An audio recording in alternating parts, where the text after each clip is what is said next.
बहुत समय पहले की बात है। एक छोटे से गांव में रामू नाम का किसान रहता था। रामू का परिवार पीढ़ियों से खेती करता आ रहा था। उसके पास कुछ ही बीघा जमीन थी, जिससे उसका गुजारा मुश्किल से हो पाता था। लेकिन रामू दिल का बहुत बड़ा था। उसे खेती से, अपनी मिट्टी से और अपने खेतों से बेहद प्यार था। रामू सुबह सूरज निकलने से पहले ही उठ जाता, बैल और हल तैयार करता और खेत की ओर निकल जाता। उसकी पत्नी सीता घर का काम संभालती और दोनों बच्चे स्कूल जाते। परिवार छोटा था, लेकिन सपने बड़े थे। रामू चाहता था कि उसके बच्चे पढ़ लिख कर कुछ अच्छा करें, ताकि उन्हें उसके जैसी गरीबी न झेलनी पड़े। एक साल गांव में भयंकर सूखा पड़ गया। आसमान जैसे रूठ गया हो। महीनों तक बारिश की एक बूंद भी नहीं गिरी। रामू ने खेत में बीज तो डाले, लेकिन पानी न मिलने के कारण फसल सूख गई। पूरे गांव में हाहाकार मच गया। बहुत से किसान कर्ज में डूब गए। कई लोगों ने अपनी जमीन बेच दी। रामू के पास भी कर्ज चढ़ चुका था। गांव के साहूकार से उसने पैसे लिए थे, जिन्हें अब लौटाना मुश्किल हो गया। लेकिन उसने हार नहीं मानी। उसने ठान लिया कि चाहे हालात कैसे भी हों, वो मेहनत करेगा और अपनी जमीन बचाएगा। रामू ने तय किया कि अब वो सिर्फ बारिश पर निर्भर नहीं रहेगा।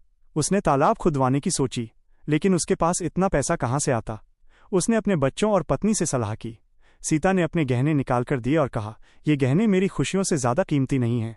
अगर ये तुम्हारे सपने पूरे कर सकते हैं तो इन्हें बेच दो। रामू भावुक हो गया। उसने गहने बेचकर तालाब खुदवाना शुरू किया। दिन रात मेहनत करके कुछ ही महीनों में गांव के किनारे एक छोटा सा तालाब बन गया। बरसात आई और तालाब पानी से भर गया। अब रामू के पास सिंचाई का इंतजाम हो गया। अगली बार जब फसल बोई गई तो रामू ने तालाब का पानी खेतों में लगाया। उसकी फसल लहलहाने लगी। जहां गांव के दूसरे खेत सूखे पड़े थे, वहीं रामू के खेत में हरे भरे पौधे झूम रहे थे। लोग हैरान थे कि इतनी मुश्किल घड़ी में रामू की फसल कैसे बची। फसल कटने के बाद रामू को अच्छा मुनाफा हुआ। उसने कर्ज चुकाया और बच्चों की पढ़ाई में पैसे लगाए। उसकी बेटी रानी पढ़ लिख कर टीचर बनी और बेटा मोहन इंजीनियर। दोनों ने अपने पिता का सपना पूरा किया। गांव के लिए मिसाल। रामू यहीं नहीं रुका।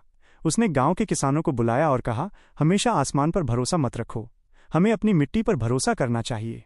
अगर हम मिलकर मेहनत करें तो गांव में हर जगह तालाब और कुएं बन सकते हैं। कोई किसान कर्ज से मजबूर नहीं होगा। रामू की सोच से प्रेरित होकर गांव वालों ने भी तालाब बनवाए। धीरे